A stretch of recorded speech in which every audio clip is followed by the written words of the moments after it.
Okay, welcome everyone. I'm Janet Barlow and I'm the Executive Director of Hike Nova Scotia. And thanks for coming out to our Accessible Trails webinar. This is the second in our series of Accessible Trail webinars. This one's on planning and funding your project.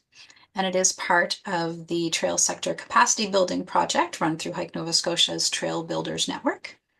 And it is supported by the Nova Scotia Department of Communities, Culture, Tourism, and Heritage. So the Trail Builders Network is our capacity building hub for trail groups, First Nations, and municipalities that build and maintain hiking trails.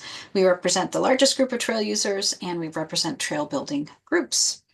Hike-N-Us was approached by CCTH, Communities, Culture, Tourism, and Heritage, to spearhead this project because they see, as we've seen as well, that many trail group boards are struggling to keep their organizations afloat.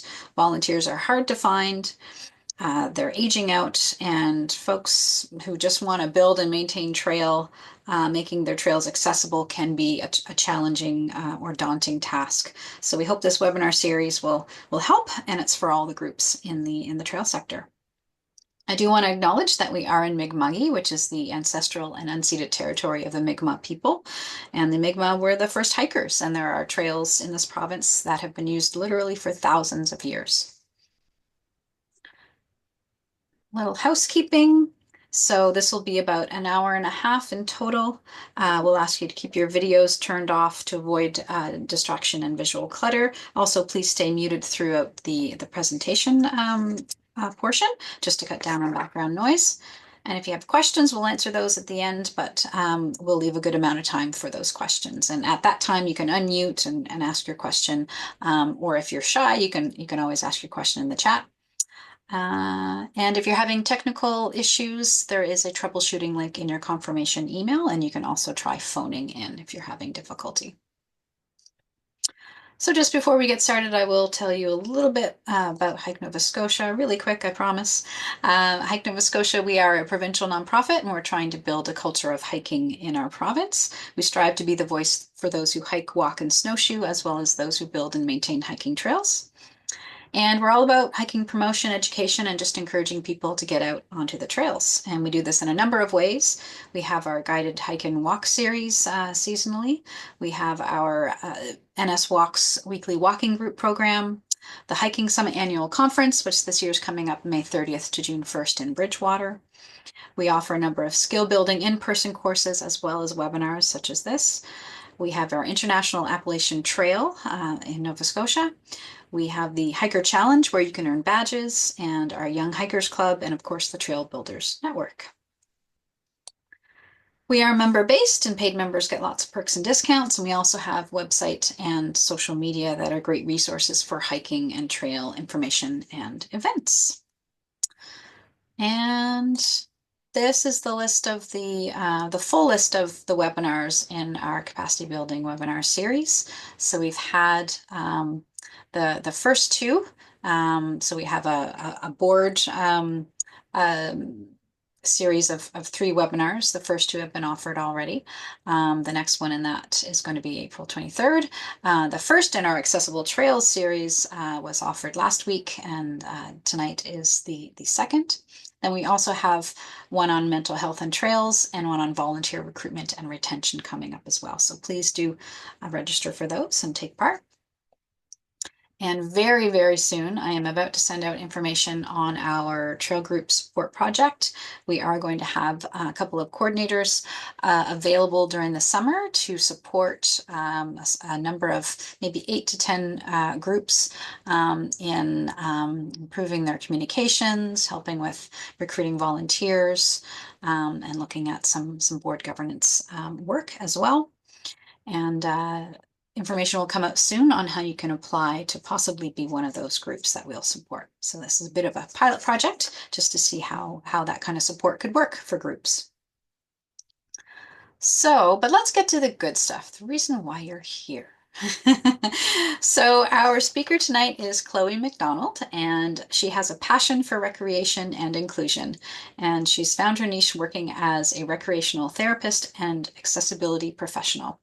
As a certified therapeutic recreation specialist, she uses recreation, leisure, and play as treatment modalities to support purposeful and meaningful interventions that are based on individual strengths and values.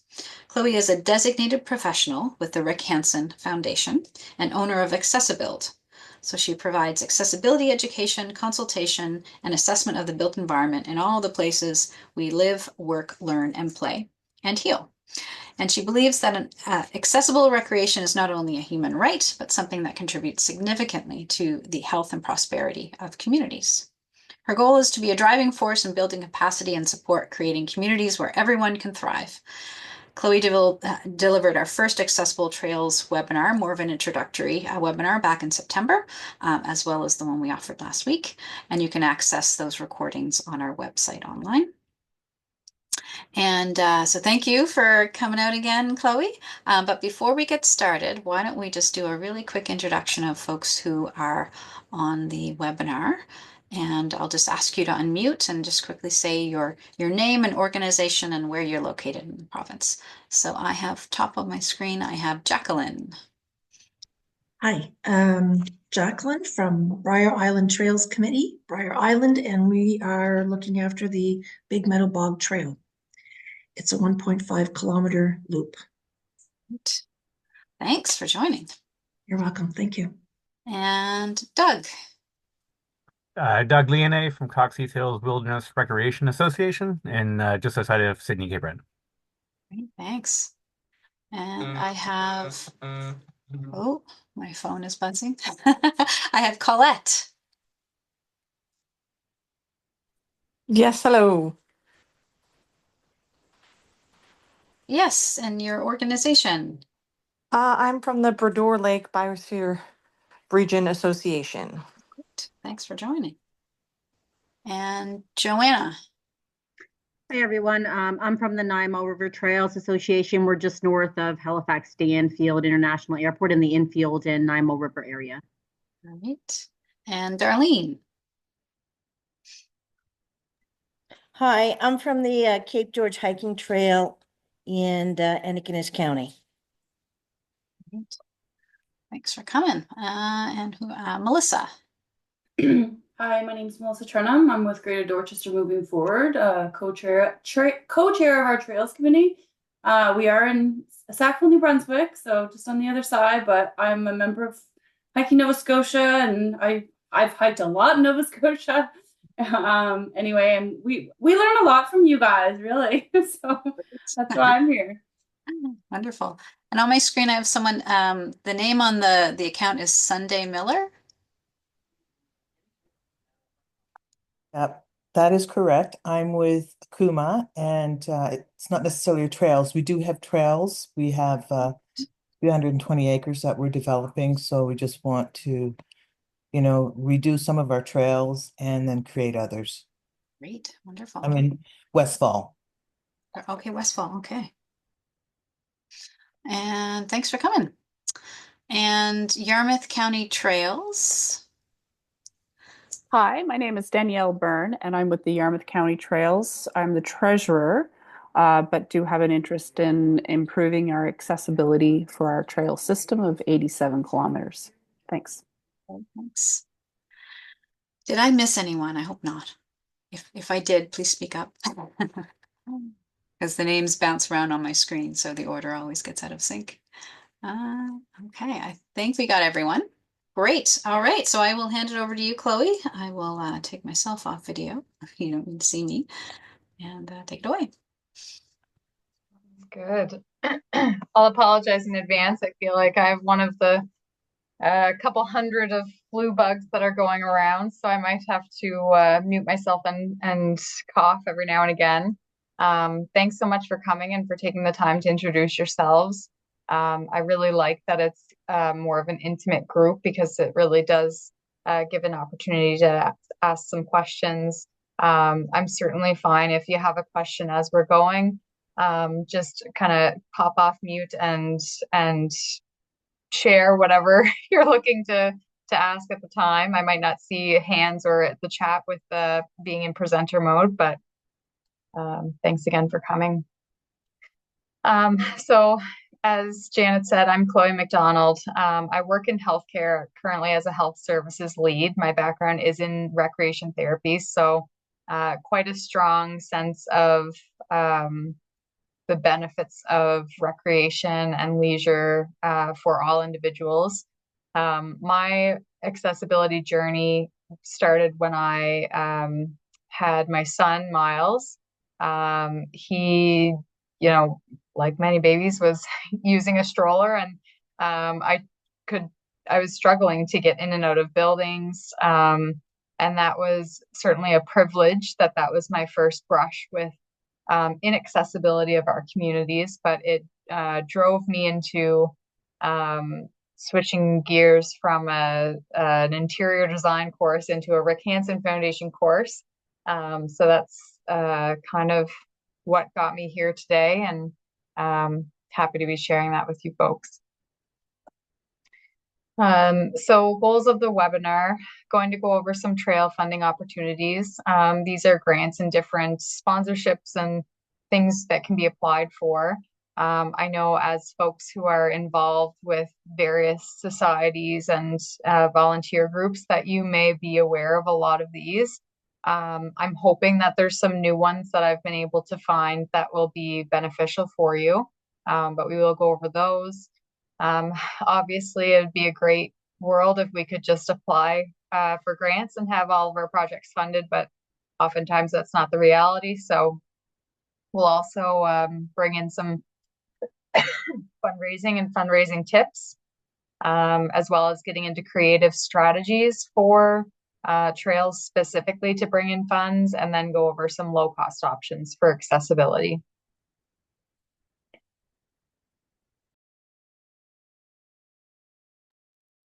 Okay. So this is one of a few slides of different funding opportunities. I did notice that folks are coming from a variety of backgrounds. I do assume that most of the trails we're talking about are kind of walking or cycling trails, but the Off-Highway Vehicle Infrastructure Fund, excuse me, is one that supports the development, maintenance, and planning for off-highway vehicles. There's another one for trail expansion, developing new trails, expanding existing ones. A lot of these will cover a portion of the cost. Unfortunately, talking, I think, makes the coughing worse, but the trail maintenance program. So you'll learn that with accessibility, maintaining the trails is one of the most important features, especially for the surface. Things like washout, potholes, those things that naturally happen to the environment with different types of weather and use, can really be the thing that impacts accessibility. So having a good maintenance plan or schedule is really important. Trails Engineering Assistance Grant Program, so financial support for hiking engineers, hiring engineers to assist with the construction, maintenance, and inspection of multi-use trails. This could really come in handy when you're developing new trails to make sure the slope and grade are appropriate, as well as for things like building any ramps or bridges you may need.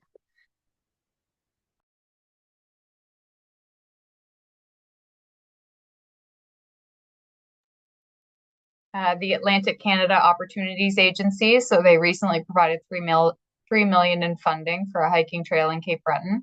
They support large-scale trail projects that promote tourism, economic development, and community engagement. I think we're really fortunate here in Nova Scotia, especially kind of centrally as well as in Cape Breton, because we do have such a heavy tourism sector. So it almost makes it easy to be arguing for those things.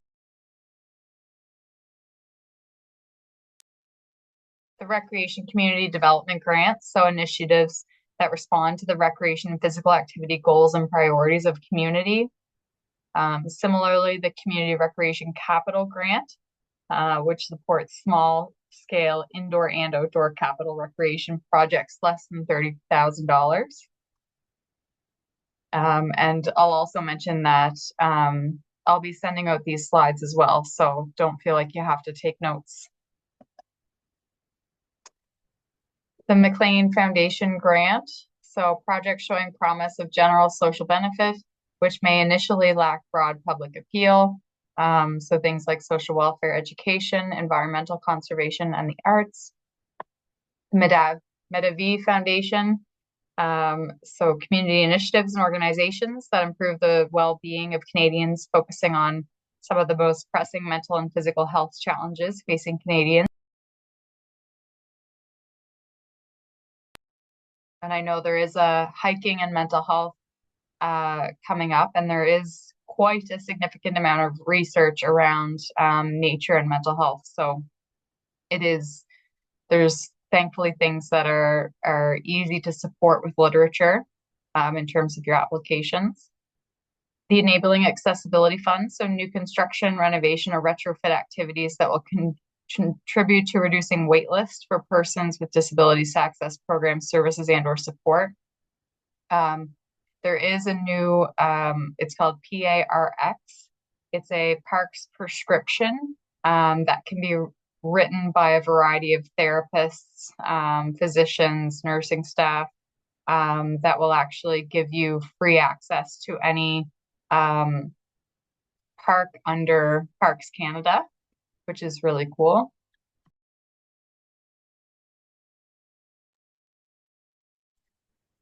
The Age Friendly Communities Grant, so funding up to $25,000 per project that will help older Nova Scotians stay active, healthy, and engaged in their communities. So obviously an aging population is one that requires some accessibility planning.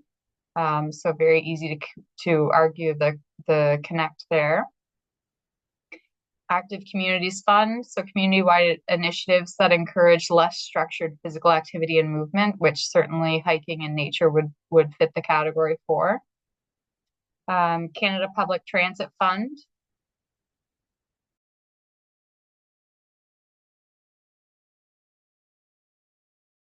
Oh, you're on mute. Sorry, thank you. I apologize for having to mute so frequently. The Canada Public Transit Fund, so building new and expanded networks of pathways, bike lanes, trails, and pedestrian bridges. Community health boards, so working groups working to improve the health in their communities must address the health priorities identified by the community health boards. Jumpstart Community Development Grants, so programming and operational support. They're two separate applications, but they support equipment needs, training, and approaches that eliminate barriers to participation, including spaces. So if you're thinking of applying for adaptive equipment to house at your trails, that might be something to look into. Recreation facility. Chloe, sorry, I just want to say something about the community health boards. So they specifically don't fund trail development infrastructure, but I am waiting to hear back to see if they would fund something like adaptive equipment or certain kinds of signage, as well as maybe benches. So yeah, I'm just waiting to hear back on that. So just so folks know that that's not specifically trail infrastructure, the community health boards.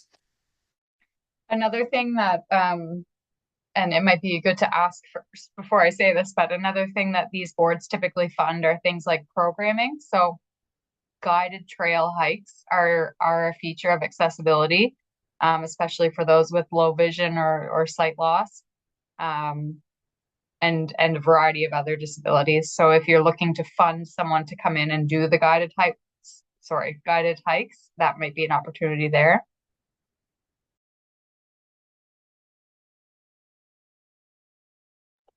The Facility Development Grant, it's developing facilities in order to increase public participation and support and physical recreation. So it actually does include trails as well. The Community Accessibility Program is probably one that people think about when they think of accessibility related improvements. So they would, it's an application that covers up to 2/3 the cost of accessibility related improvements. It's one that they receive a lot of applications for. So it's not, if the project wasn't funded through the community accessibility program, it's not necessarily that it didn't meet criteria. It's just at that time in competition with a lot of other applications. Equipment loan programs. So if the municipality were to purchase a piece of equipment, or partnering with local libraries, sometimes they will purchase equipment, having a library of things, providing adaptive equipment like hippocamps, snow sleds, and sensory equipment to municipalities and community organizations. The TD Friends of the Environment Foundation grant, so focus on green space programming, including park revitalization and community gardens.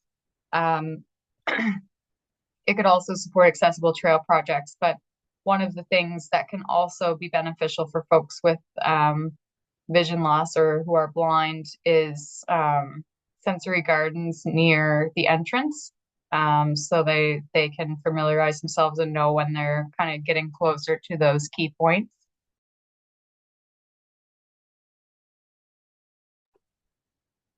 The Trans-Canada Trail, so accessibility and inclusion in trail systems, projects that improve trail accessibility, including widening, resurfacing, and adding tactile elements, guiding ropes, sensory gardens, and accessible seating.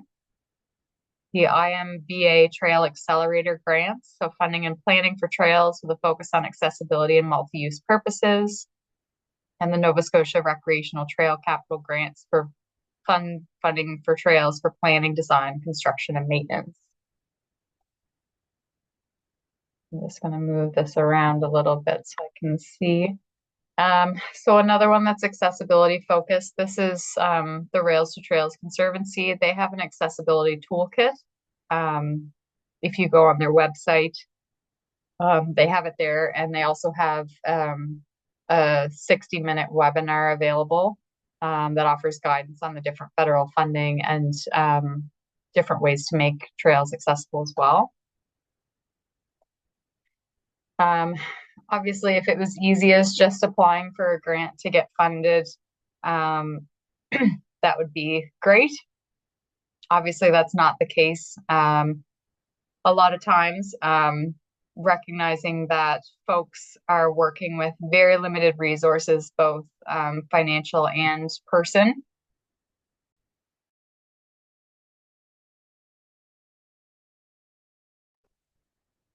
So we have to get creative. Things take a lot of time. Fundraising is difficult. Organizing events is also very time consuming and sometimes can cost even more than we're willing to spend. So some different creative opportunities. So repurpose parking meters. An example would be Mahone Bay. They've actually repurposed all the parking meters in town to fundraise for different causes. So they have one is painted red and it's fundraising for the fire department. There's another one painted blue and it's fundraising for the Shade animal shelter. So if there's, existing parking infrastructure that you can be repurposed, they can collect donations and also attract media attention and public interest. Trail segment sales. So communities can sell pieces of the trail, providing donors with a symbolic deed for their contributions. This is something that Two Rivers Wildlife Park, and I'm sure many other places within the province are familiar with. You can adopt an animal that's at the park and you get a little adoption certificate, which is kind of cool. Shirts and clothing. So if you have a logo or can create a logo that can be printed on shirts and advertise online, that certain amount of dollars goes to trail enhancements.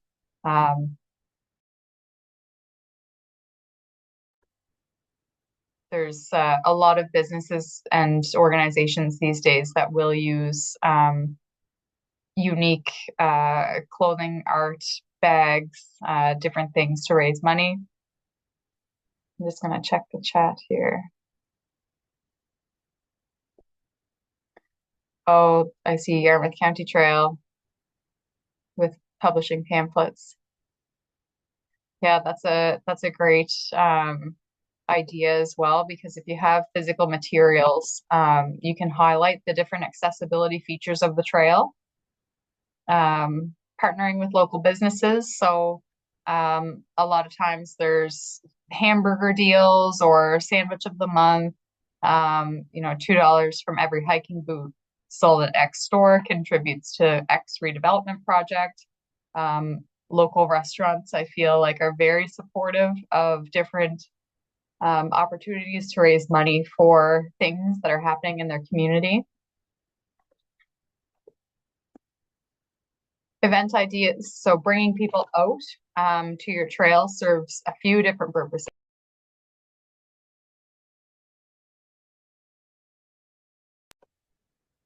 So Halloween walks, you have spooky things kind of set up, or maybe it's people that kind of jump out at you with kids' treat bags. People purchase admission. It brings them into your park or into your trail. Holiday lights walks, Easter egg hunts.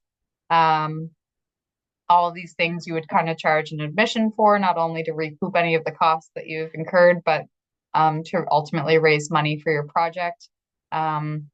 These things as well, they not only familiarize people with your trail and bring people out to your trail, but they are almost free advertising because people take photos and they share them online, which brings in more people to your trail. And when people come to your trail, they feel connected to it. They start to care about it. They want to see the improvements that you are also wanting to see. So some fundraising tips, understanding your audience. So identifying stakeholders, determining who will benefit most from your cause. This could include hikers, local businesses, environmental groups, families. Building relationships, so engaging influential voices such as community leaders or well-known organizers who can help amplify your message.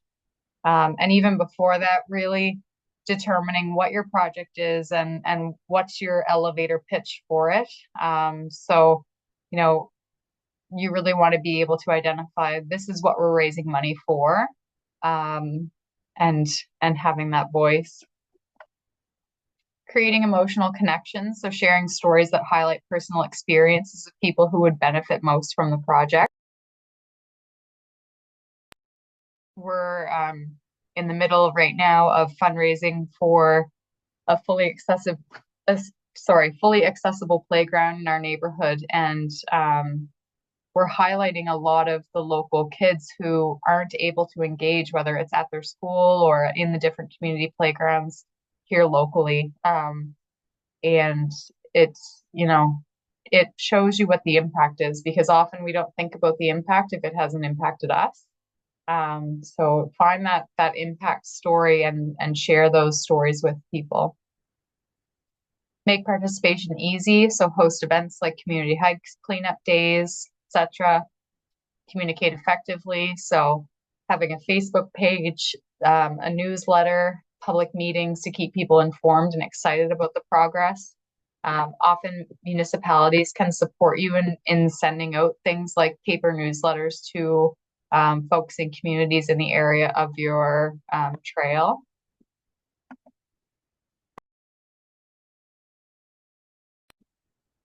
And highlight tangible benefits. So show how the project can boost tourism or local business revenue, and emphasize how trails encourage physical activity and mental well-being. Obviously, the physical activity and mental well-being argument is one that's pretty easy to argue during these times. I think really since COVID, we've been really aware of how detrimental maintaining social connection and getting out in nature can be for our mental health. And it feels weird to say this, but this is one of those areas where ChatGPT and AI can really help you dig for some research quickly. That it doesn't have to be a super cumbersome job. Perplexity.ai is a great one that will pull resources for you that are relatively peer-reviewed, credible sources. Offer opportunities for contribution. So volunteer programs, that let people contribute their time through trail maintenance or fundraising events. The recognition of donors through providing naming rights for trail sections or plaques for significant contributions.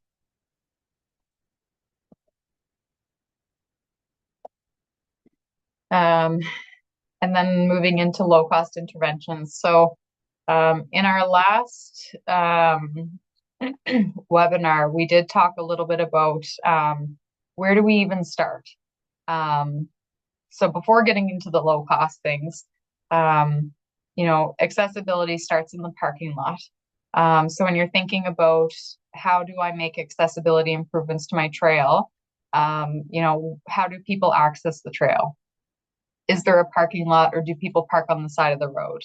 If they park on the side of the road, it's probably not the most ideal situation for someone in a wheelchair to be exiting a vehicle. So is there parking? When you approach the trail, is there signage that shows you where the entrance is? Are there bollards that are installed that people aren't going to be able to navigate around or fit through to get to the trail? So when you think about start to finish, I would always recommend starting in the parking lot. But these are some other options that can be incorporated kind of throughout that should be relatively low cost. So natural seating options. So using large flat boulders or logs as seating. If there's a tree that's, I know we're in nature, we don't want to be cutting down all the trees. The trees are the reason we go. But if there's a tree that's perhaps impeding a trail, you know, cutting it to the point where it could actually be used as a seat for someone. It also blends in with the environment, which, again, folks go out in nature because they want to be in nature. They don't want to be face to face with a McDonald's sponsorship sign. But they offer some cost-effective resting spots. So if you do have some of those places within the trail, identify them with signage, clean up around the site. So, you know, make sure it's level and firm, stable, slip-resistant surfacing, clear out any overhang, and then identify them on the trail map so people know that after the first 800 meters, there will be a spot to have a rest. Volunteer built features, so engaging local volunteers or organizations to design and build creative resting areas using donated materials. Trail maintenance, you know, I've taken the hedge shears to my own property and removed a lot of the overhang because it impacted my ability to walk around. So getting out there with some hedge shears, removing some overhang, even if you're not able to widen the pathway itself, removing some of the branches and things that are kind of maybe close to the trail can also make it feel wider and give it more space.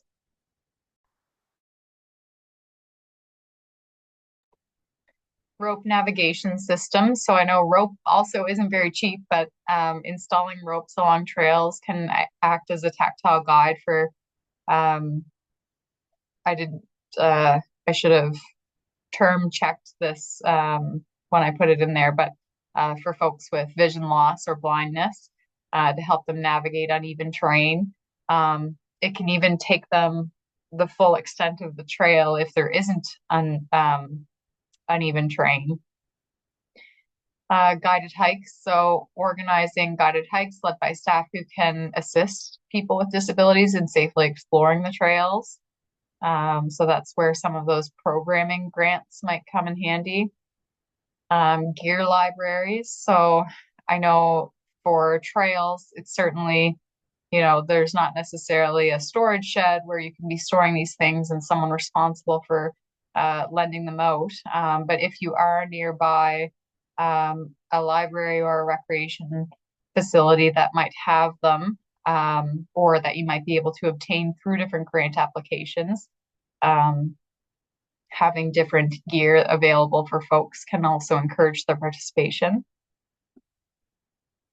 accessible parking spaces. So this isn't to say that your parking lot needs to be fully paved with solid lines and all those things, but even installing the universal access sign, which is typically used for parking lots, to a space that's near the entrance can kind of hinder other folks from parking there and leaving those spaces open for folks who need that. Inclusive language and imagery. So if you have signage on your trail at all, or if there's, you know, a single use porta potty or outhouse, update the signage to reflect different folks. So there's no need, you know, to have a gendered single stall washroom. Those are things that very easily create a welcoming environment for folks. Widened entrances. So we did talk about adjusting gates and trail entrances to accommodate wider mobility devices. I certainly understand that there's concern for non-motorized trails and motorized access, and that's why the bollards and things are there. But making sure that they're wide enough for folks to still get through.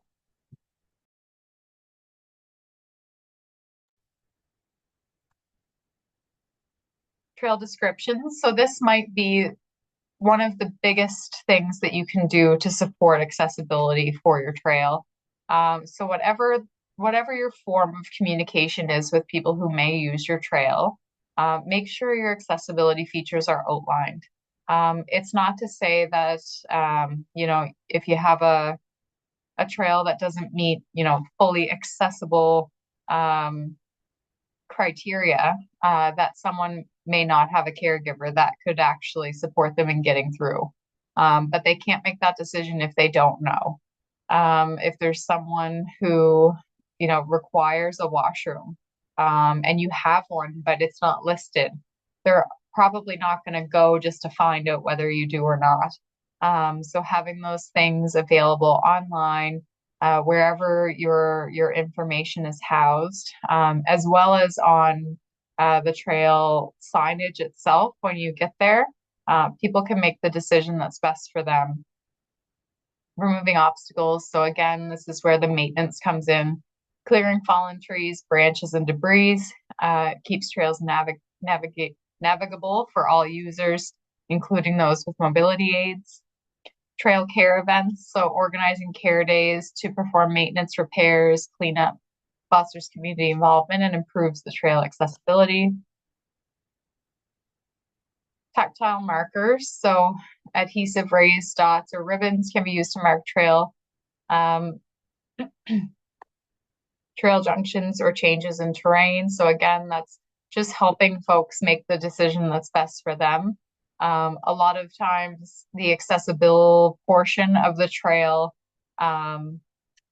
if it's not kind of fully accessible, there needs to be an indicator where it's no longer an accessible trail. So having a sign, distance markers, so regularly placed distance markers help users gauge progress and plan breaks. This is something that you could simply carve into a tree that you're now at the 1 kilometer mark. So there's a tree that kind of stands out. It's very visible to folks as they're moving through the trail. You carve in a 1 km, maybe throw a little paint in it, maybe not. That's as simple as it can be to help folks kind of gauge where they're at and allow them to make the decision to keep going, or I think this is, you know, where I need to turn around. And mobile apps. So there's a number of different platforms that can help map out trail accessibility for better planning. I'm sure they all also come with a cost, but sometimes not. And schools. So schools are always looking for ways to engage their students in the community, whether it's for trail maintenance and cleanup, shop crews, building benches, volunteering for fundraising events. Students are always looking for things to put on their resume, and different higher education programs are often required to complete projects that can be related to one of the needs of the trail. So whether that's, NSCC's marketing program, perhaps they get you set up with a website, or, they come up with a communication strategy for Facebook. Maybe the architecture engineering programs are looking for a way to build a new bridge over a body of water. I'm not sure, but there's lots of different people that can be involved when people power is a limitation of the group. So what now? There's a lot of different ways to do things. And given the broad range of folks that are on the call, make a plan. So what do you want to do? Do you have an existing trail, or is it a new development? Do you have, existing funding, or will you need to apply for funding? So make a plan for what you want to do and break it down. This is how you're also going to engage people and really get them also committed to supporting your cause. When you have that plan of, this is what we're hoping to do, this is what it's going to mean for our community and people in our community. Work to determine the costs. So, figuring out accurate quotes for the development and redevelopment you're looking to do. Create a realistic breakdown of how you might obtain the funds needed to achieve this. So for the playground example, we know that a certain percentage of our funds are likely to come from various levels of governments and grants, and the rest we're going to have to fundraise. Share your project with the broader community. You never know who might be able to help, but they don't have the time to perhaps sit on a committee with regular meetings. We have one individual who is very familiar with grant writing, so that's all they want to do. When we're ready to apply for a grant, they want us to let them know, and they'll support writing it with us. And getting people engaged who can help. I think there is a strong sense, especially in Nova Scotia, that we want to help our neighbors. We want to help. Helping feels good, and that's another kind of selling point that you can use to get people engaged. So that's all I have for this portion. I'm really looking forward to kind of opening it up for more dialogue. I'll stop sharing my screen for now, but I guess just to get us started, was there anything for the grants that you maybe weren't aware of, or what are your main concerns right now with planning for an accessible trail or portion of a trail, or any other burning questions?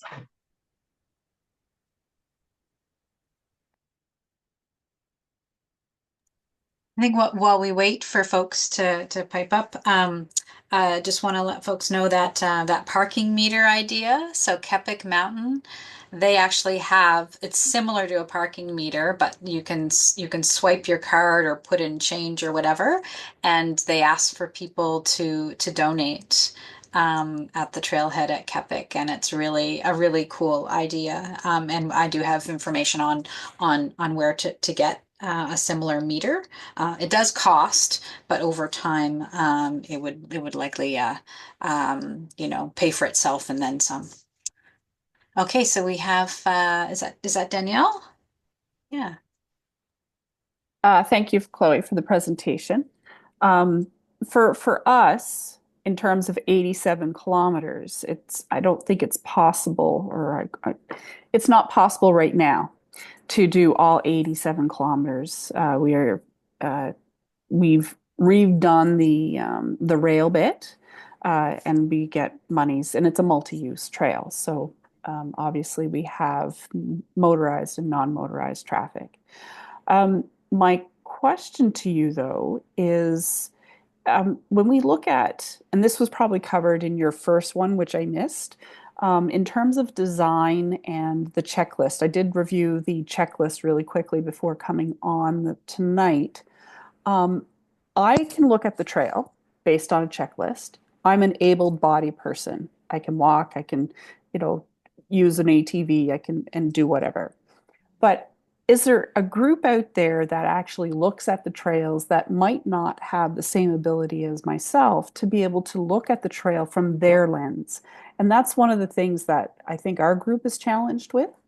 Um, you know, it's one thing for me to see the trail, say, oh yeah, it's flat. But it's a totally different perspective when somebody else who has a wheelchair that might have skinny wheels or whatever, and they won't be able to access the trail. Is there any guidance that you can give us there? Mhm. Um, it's definitely complicated. So the Rick Hansen Foundation trains folks to look at things from a variety of lenses. Um, with that said, it's never a replacement for folks with lived experience. Having listening groups or inviting folks to the trail specifically to give that feedback is a great idea. It's also interesting because disability is such a unique experience. So you could have two folks who are blind. Someone, they were blind from birth, they read Braille.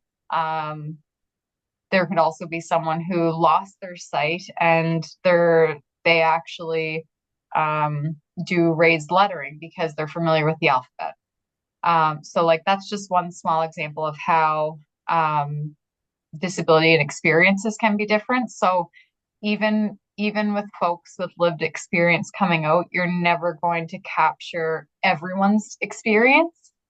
All you can do is open the door for that conversation with people in your community because they're likely going to be the ones utilizing the trail. In addition to that, there are, especially with the Rick Hansen Foundation, there are guidelines that support accessibility in a variety of ways. In the last webinar, we talked a little bit about Moon Mist Trail in Annapolis. So part of their trail had, they were like 2x4s that kind of worked to not only keep the crushed gravel in place, so it was less maintenance because it didn't get as washed out. But it also provided a bit of a lip. So when folks were walking with canes, they knew where the edge of the trail was because there was that guidance there. So I feel like I'm rambling a little bit and I'm not sure entirely if I've answered your question. But I think the most important is that, people can get from their car to your trail. There's some signage there. Best case scenario, it's got either Braille or raised lettering included. And then it's, the trail is wide enough. There's some type of, difference in edge. So whether that's the gravel stops and the grass starts, and people can kind of sensory feel that difference. They can tell where the trail is versus isn't. And that the slope is a grade that's less than 8%. So that's like best case scenario for a lot of disabilities. The final point, I guess, is that hiking by nature is a lot of people like the challenge and they like the progression of being able to hike an easy trail and then progress to a more challenging trail. So even on the trails that can't meet that the slope or the width, what are those things like the guiding ropes? Sometimes people have the guiding rope and they'll put like a bead of sorts. So they have it identified in their kind of trail description that like one bead means steep path, two beads means rough trail. So they can kind of, anticipate what's about to come. Sometimes they have engraved distance kilometers. So like, you reach the bead on the rope and you can feel the 1. So you're at the 1 kilometer. I'll stop there, but I think having a community session, if you have a venue that's accessible, like ideally a school or something, that people can come to and kind of share their thoughts. And it'll also keep people engaged too. Thank you very much. Did that answer any of your questions? Some of it, but again, the lived experience is unique to everybody. So even though I might bring somebody who has use of a wheelchair, it Mhm. might not be the same for the person who has the walker, right? Mhm. In terms Right. of, walking ability or versus somebody who might not be able to see. So Yeah. yeah, I just take off my glasses and I'm there. Yeah. Yeah. And that's the reality too, right? Yeah.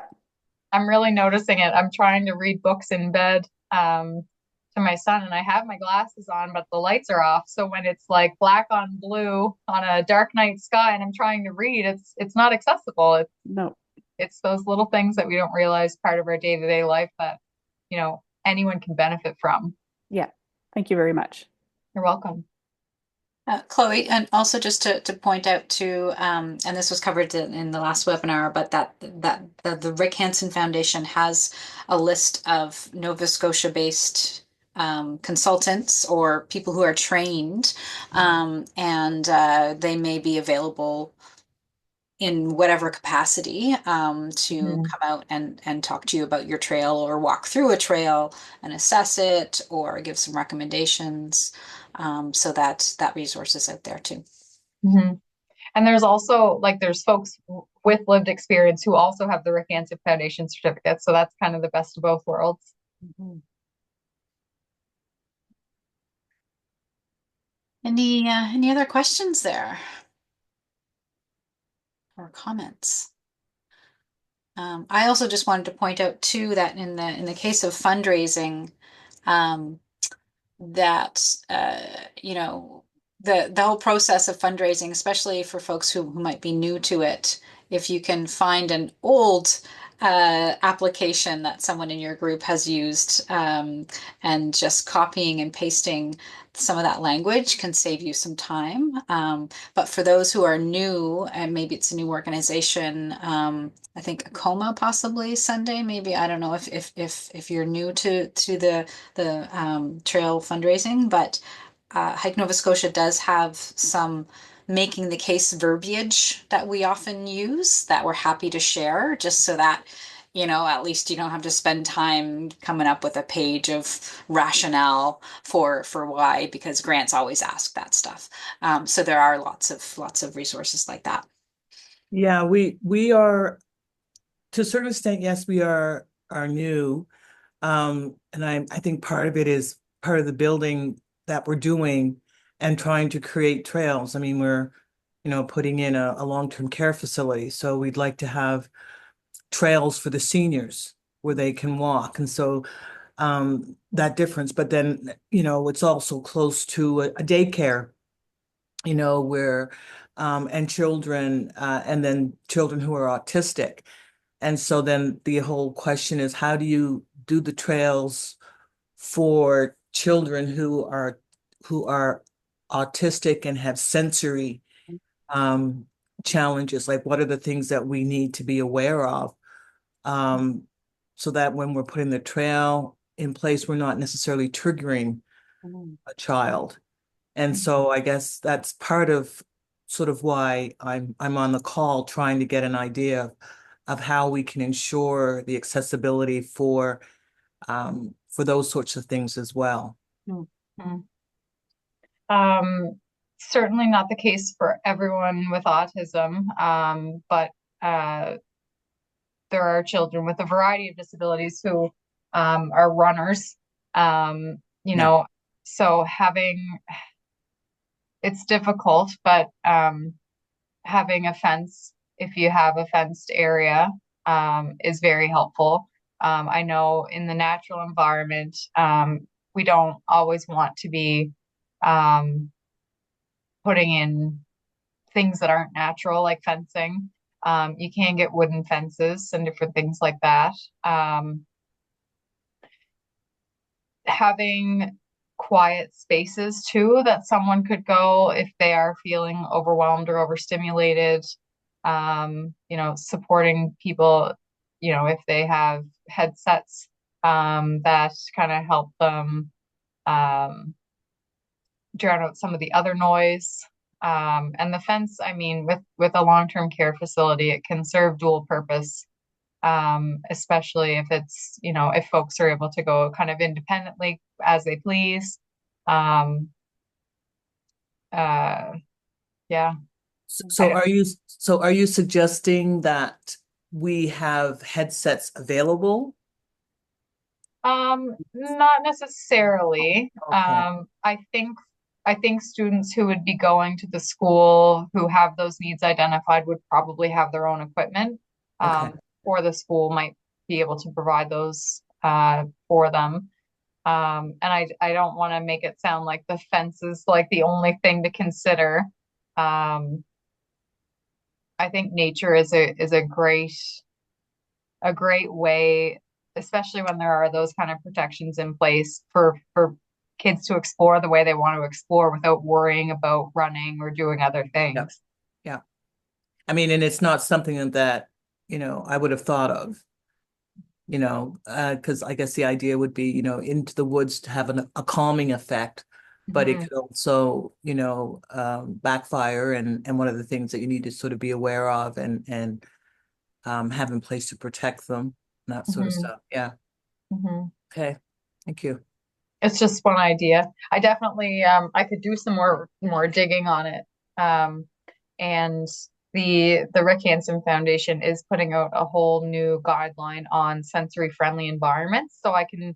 I'll write your name down and I can see if I can get a hold of that. That'd be great. Thank you. Yeah. You're welcome. And Sunday too, we can connect you with someone who was heavily involved in the development of the Moon Mist Trail. So that's that accessible trail that was created down in Upper Clements, and like it is like a fully accessible trail. And so that there might be some lessons learned there that they can share with you. So I'm happy to do that. Okay, I appreciate that. Thank you. Yeah.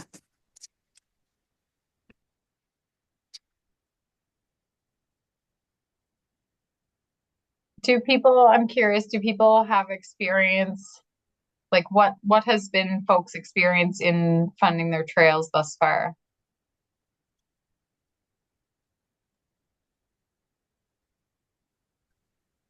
Hi. Hi.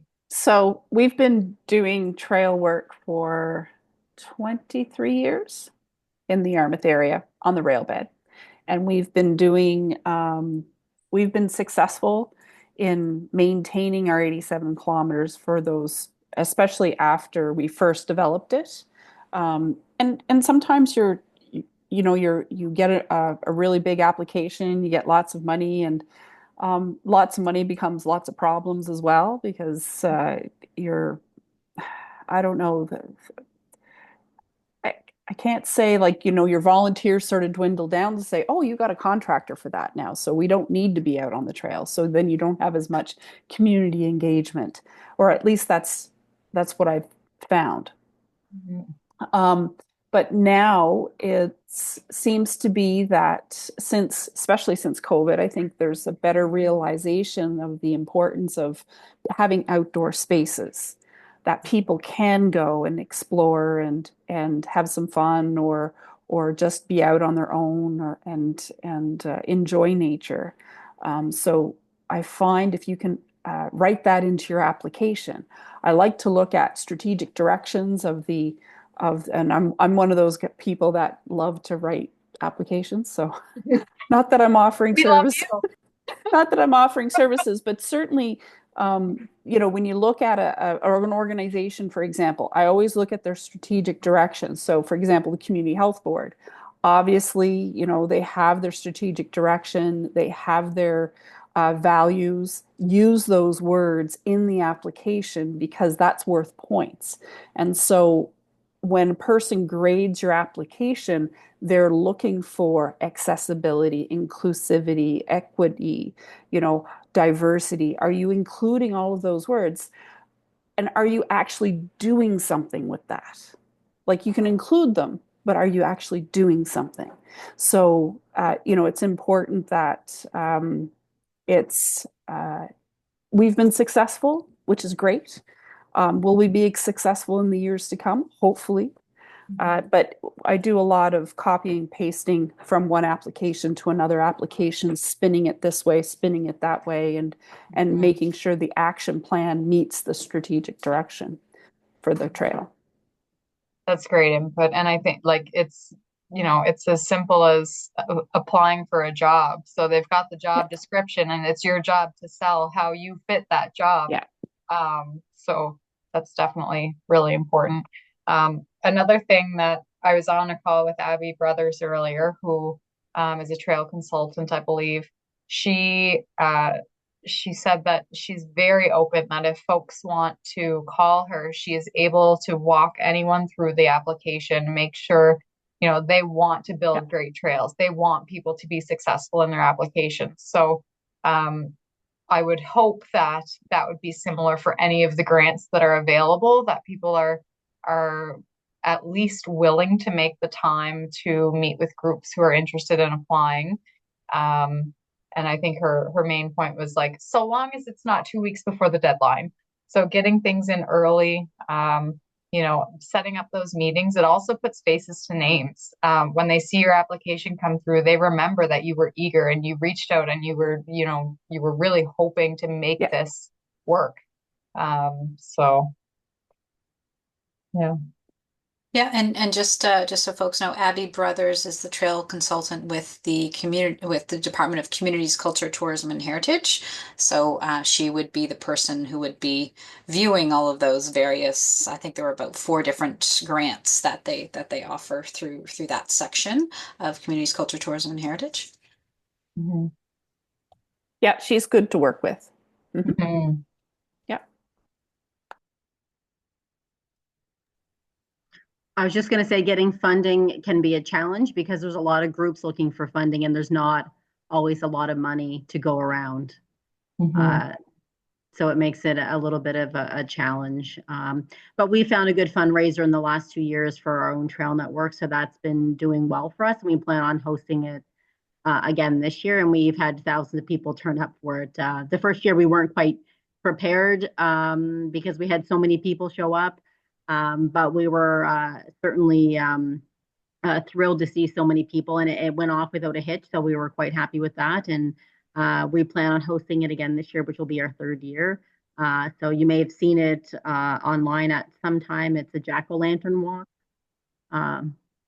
Anyways, but that's been a good fundraiser for us. And we tap into our municipality and provincial grants primarily to help keep us going.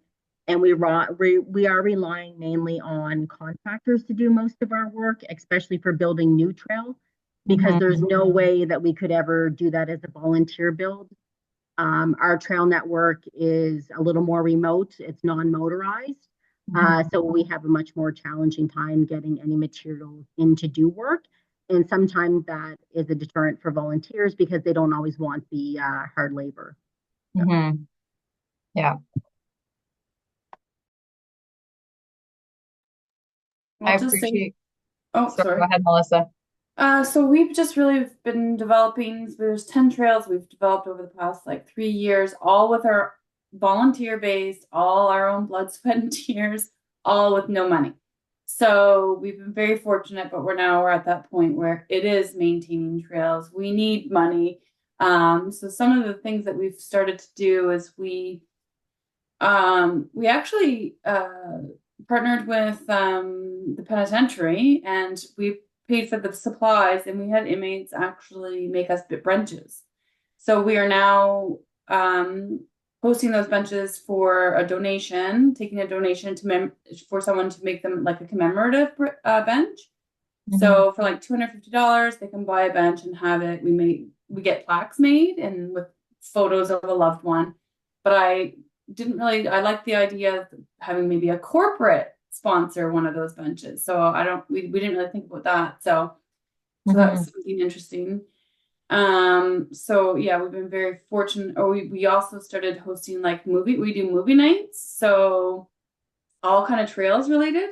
So a couple weeks ago we did some documentaries for the Banff Film Festival, all about hiking Mount Logan and Magdalen Island, surfing off of Magdalen Island. So we're kind of, trying to host that. Some of the other things we're looking at is hosting a actual trail. I'm a runner, so we're gonna do like a trails run. So like a 5K, 10K kind of trail run. So we're hoping to have a good turnout for that. And then, yeah, so and something else we're looking at doing is we also have like a nonprofit group, and we actually own property, and we actually have a house that actually is an Airbnb, which helps generate revenue for our nonprofit. But we're going to start offering like hiking retreats. So come stay, you'll get a couple of guided hikes, and so, and then we're also looking at putting in a couple of campground, like a couple of tent sites too. So kind of all things, but we also need some money to get those things going too, right? Like we want to offer campsites, but we also want to offer maybe outdoor cooking spot, or outdoor shower, bathroom. So things like that. So yeah. So we're just kind of at that time where we've developed 10 good trails. We're going to continue to try and develop more, but we also have to maintain those trails and do all these great things, make them more accessible. And so I've learned a lot, and I've got a lot of great ideas from this seminar. So it's fantastic. Awesome. We also are going to start partnering with First Nations as well. So, and we know, like, if we can kind of collaborate with First Nations and stuff, that there is funding that is out there if we can get that collaboration in there. So we're working on that as well. That's great. I appreciate you and Joanna sharing those things, because I don't know how many opportunities we get to kind of get together and really share what's working for us. Certainly we know, the barriers and the things that, are difficult to navigate in terms of people power and, applying for grants that aren't going through. I think in both of those examples, were some really good reminders of the day and age we're in and the power of social media. So things that bring people to your trail, everyone wants to sit in the red chair at the top of Franny.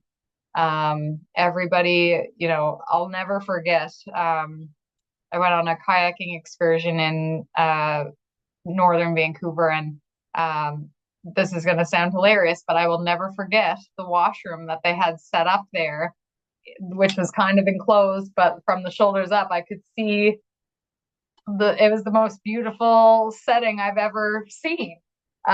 So things that are, that bring people for those unique experiences within your park, whether it's, there's 14 art installations throughout, like, can you spot them all?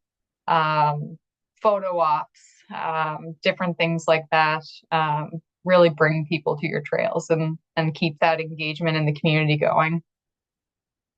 Just so we don't lose it in the chat, because not everyone might see this, but Darlene had posted earlier, our largest fundraiser is a hike-a-thon where participants gather pledges. We sell chili and biscuits on that day. There's a children's guided hike and an adult longer guided hike. So again, that experience on the trail. And then I think Danielle had posted, do you know a chef that can offer an outdoor eating experience on the trail, or a nutritionist to plan healthy hiking snacks, things like that. Great ways to bring people out to have an opportunity to sell an experience. And then for those groups who, I think like Melissa was saying, if you do have an opportunity to do something entrepreneurial, like if you're a nonprofit organization and you want to do something that's kind of business-like, social enterprise is a big thing these days, and there are specific pots of money available out there for social enterprises that you wouldn't necessarily think of as a trail group. So if you can go down that road and investigate, usually they're provincial pots of money, or even some nonprofit pots of money that are out there for things like that. So all kinds of ways you can raise funds if you think outside the box. I feel like I've even seen like wedding planners and photographers trying to get content. So they're setting up these like beautiful dining arrangements with food. And again, it's, there's you're depending on how like far into the trail you're going, it gets a little bit more limited. But even things like a movie night under the stars where you have a projector set up and people bring lawn chairs, you sell popcorn and different things. There's so many things you can do in nature that are unique, and especially getting into summer, it's really that time where you can kind of capitalize on the weather a little bit more than now, and getting creative.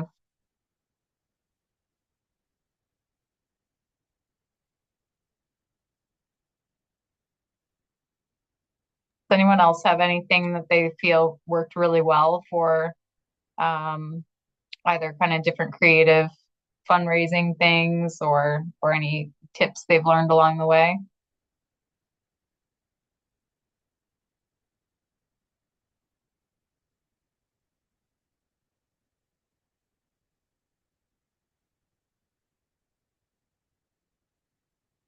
I know. Well, there's still time to think of them. But I just wanted to say thank you, Chloe, for all the great ideas and the direction on the funding. I mean, grants, yes, we all have to go for grants, but there's those other ideas are pretty creative and fun. Um, I do want to let you know that we will be sending out a link to the recording of this webinar, as well as the presentation slides.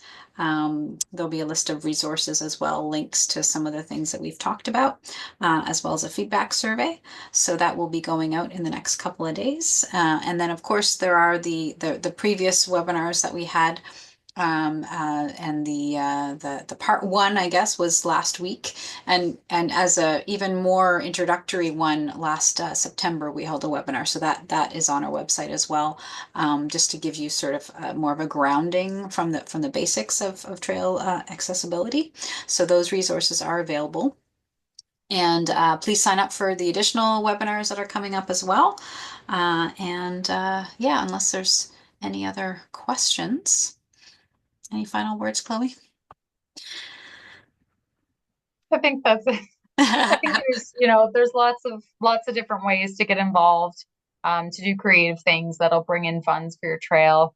It's always difficult when you've got a small committee to be, regularly planning events. So if you can capitalize on some local schools, some one-off event volunteers, lots of folks are always looking for things for their resume, whether they're students or newcomers or what have you. So yeah. Right. All right. Well, thanks again. Thanks for sharing all your knowledge and experience with us, and happy trails, everyone. Thanks for having me.